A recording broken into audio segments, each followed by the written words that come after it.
Good evening, ladies and gentlemen, lovers and seekers, those who are lost, and those who are found. Tonight I will be reading from the compilation titled Outlaw Creative, The Geometry of Life. We will be hearing from the chapter titled Self-Reference as the Mother of All Philosophical Problems, both great and small, short, long and tall. Self-reference is where thought folds back upon itself. That being said, let's get started, shall we? Self-reference as the mother of all philosophical problems, both great and small, short, long and tall. It is the mirror that reflects the mirror. It is the sentence that speaks about itself, the system that evaluates itself, the mind that questions its own questioning. And once the fold occurs, simplicity ends. At first glance, self-reference appears harmless. This sentence is false. That small construction detonates logic. If true, it is false. If false, it is true. A loop appears. The loop cannot close without contradiction. The mind stalls. From such tiny constructions arise entire revolutions in logic. Gödel demonstrated that any sufficiently complex formal system capable of arithmetic can generate statements about itself that it cannot resolve within itself. Self-reference fractures completeness. That is not decorative philosophy. That is structural instability introduced by reflexivity. But the problem is older than Gödel. The ancient paradoxes, the liar, the barber, the third man, are all self-referential disturbances. Plato's forms begin to wobble when forms reference themselves. Aristotle's categories strain when identity references identity. Self-reference is not peripheral. It is central, because consciousness itself is self-referential. Consciousness is not merely awareness of objects. It is awareness of awareness. I am thinking. I am doubting. I am evaluating my doubt. The I folds. Every time the fold occurs, stability trembles. Am I the thought? Am I the thinker? Am I the observer of the thinker?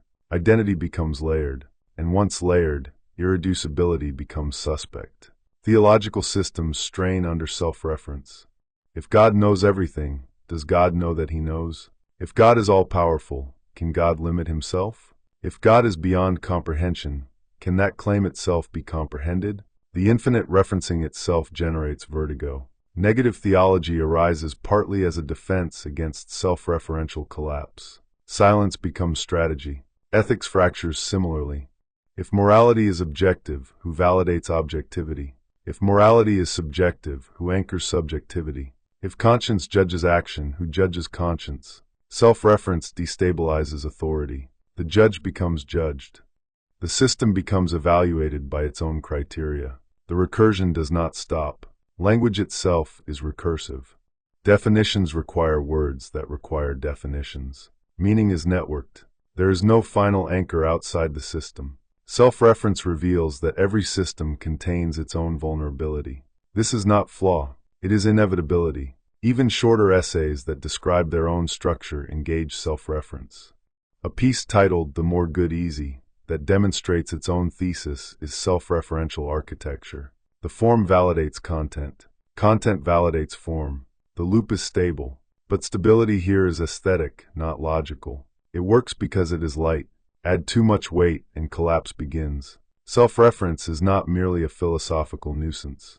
It is the engine of reflection. Without it, there is no conscience, no self-correction, no growth. Yet with it comes instability. A mind that can evaluate itself can also trap itself. Looping. Over-calibrating, interrogating its own interrogations. Self-reference births both philosophy and anxiety. It creates wisdom.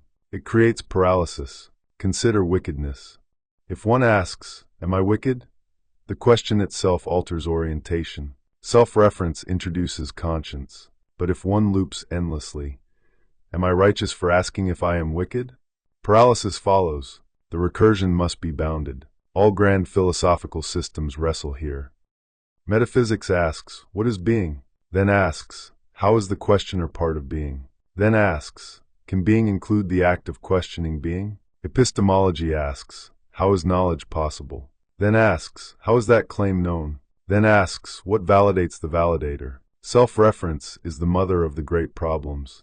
It also births the small ones. Why did that comment sting? Why did that retaliation feel necessary? Why did that psalm soothe? Why does discipline resist? Each of these is recursive awareness. The problem is not self-reference itself. The problem is unmanaged recursion. An infinite regress consumes energy. A bounded loop produces integration. Mature systems acknowledge self-reference, but do not spiral into it. They stabilize it through structure. Discipline reduces recursion. Cadence reduces meta-analysis. Action interrupts infinite self-evaluation. Without structure, self-reference expands into chaos. With structure, it becomes reflection rather than rumination. The title's excess, both great and small, short, long, and tall, is itself playful recursion. It references scope while exaggerating it. That exaggeration signals awareness of its own theatricality. The humor prevents collapse. Humor often stabilizes self-reference. It acknowledges loop without fearing it. Self-reference may indeed be the mother of philosophical problems, because it reveals that no system stands outside itself. But it is also the mother of growth, because without the fold, there is no integration. The challenge is not to eliminate self-reference. It is to inhabit it without drowning in it. To allow the mirror to reflect, but not multiply infinitely. To let thought bend back, but not snap under its own curvature. That balance is philosophy, and it is lived, not merely solved.